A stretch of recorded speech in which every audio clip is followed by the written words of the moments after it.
A war of epic proportions between the Titans and Olympians that spanned 10 years to decide the rightful rulers over the universe.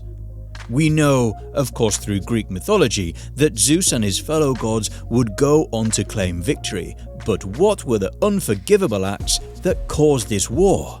And how did Zeus go on to overthrow his father to become King of Olympus? Let's find out! Hello and welcome back to Pantheon Mythology. In today's video we're looking at the build-up and events of the Titanomachy, the war which saw the Olympians, led by Zeus, best the Titans in a decade-long war. Our tale begins with Cronus, a tyrant and leader of the Titans, beings that once ruled over the universe. Cronus was a child of the primordial deities Gaia, the earth, and Uranus, the sky, who were the first gods and goddesses born out of the primordial chaos. Now, Cronus, along with his 11 siblings including Cyclopes, who were master workmen, and the 100-handed Hecatoncheires, grew into colossal giants, and because of their size, Daddy Uranus was terrified of them, and along with being a cruel and abusive father, imprisoned them deep within the earth into the dark depths of Tartarus, where they suffered and were unable to fulfill their potential as gods. Uranus by name, Anus by nature.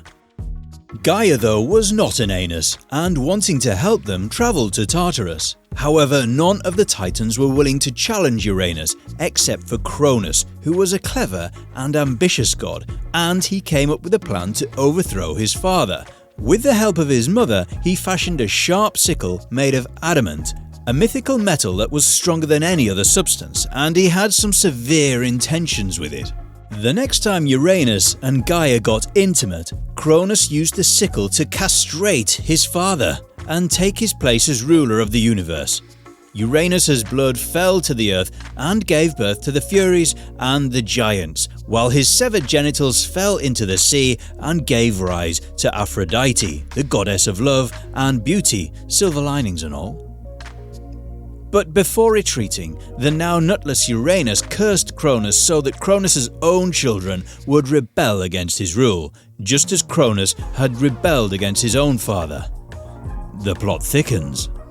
With Cronus now ruler, who also happened to be a cruel and tyrannical leader, he feared that his children would overthrow him, just as he had overthrown his father. So he swallowed each of his children as soon as they were born. It was only through the intervention of his wife, Rhea, who grew tired of losing her children to her husband's dinner, that one of his children, Zeus, was saved by wrapping a stone in swaddling clothes for Cronus to swallow and hiding Zeus in a cave on Crete.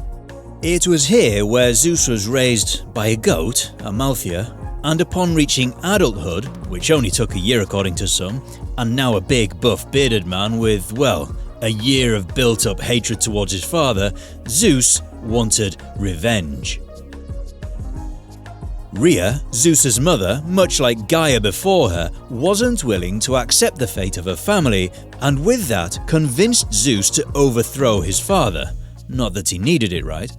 Disguised as a cupbearer, someone who serves wine at fancy events, and teaming up with his first wife, Metis, Zeus created a drink made of mustard and wine. Served it to Cronus, which he consumed, leading him to vomit out all his previously ingested children, who were not only still alive due to their immortality, but also now fully grown. I personally don't see why he would vomit. Mustard? Delicious. Wine? Yes, please. Together? Mwah. With all the gods now free, they retreated to Mount Olympus, where Zeus summoned a gathering and declared that those who supported him would maintain their entitlements and benefits, whereas those who resisted him would forfeit everything. So, off to war they went. The opposing forces drew their battle lines, with Zeus and his allies stationed on Mount Olympus and the Titans on Mount Othrys. The two sides ultimately proved evenly matched as the war persisted. The earth shook while the air burned with chaos, the waters boiled, and the sky creaked and groaned, indicating the intensity of the conflict. With no clear winner in sight, Gaia advised Zeus to release the Hecatoncheires and Cyclopes from their imprisonment, as their help would ensure his victory in the Titanomachy. As Zeus descended into the depths of the Tartarus, the darkness thickened around him and the air grew hot and suffocating. He could hear the faint screams of the tortured souls that lay in Tartarus, but he pressed on, determined to free the Cyclopes and Hecatoncheires from their imprisonment. When he finally reached the prison cells where they were held, Zeus found them chained and guarded by the fierce and terrifying Campi, a dragon-like creature with razor-sharp claws and teeth. With a mighty roar, Campi lunged at Zeus, but with his godly strength, the king was able to overpower and kill her. With the guard vanquished, Zeus freed the Cyclopes and Hecatoncheires from their chains and together made their way to Mount Olympus. This was the turning point in the war because once freed, the Cyclopes, renowned for their artistry, forged powerful weapons for Zeus and his siblings. Zeus was gifted with his trademark lightning bolts, Poseidon received a formidable trident, and Hades was granted the fabled helmet of invisibility, whereas the Hecatoncheires, with their 100 hands, threw giant rocks at the Titans, some even saying that it was mountains that were being hurled. With their newfound strength and weaponry, the Olympians launched a fierce attack, led by Zeus himself as foretold by Gaia. The Olympians were victorious. After the war ended, Zeus dealt with those who had opposed him by imprisoning them in Tartarus behind new bronze gates crafted by Poseidon and the Cyclopes, while the Hecatoncheires were made their prison guards. However, Atlas received a unique punishment, as he was burdened with the task of holding up the damaged sky for eternity.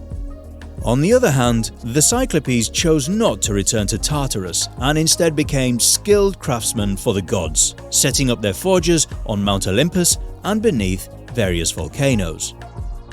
With the Titanomachy now over, the earth was divided into 3 parts.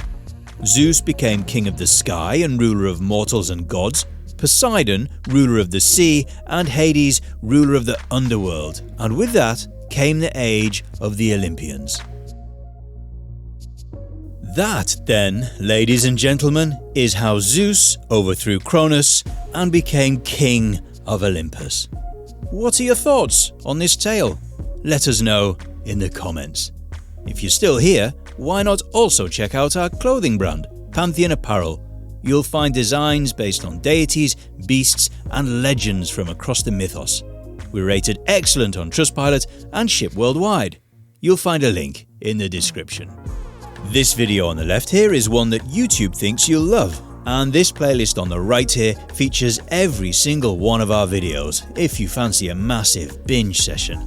Perfect for a bedtime listen. I've been your host Adam, and thanks for tuning in.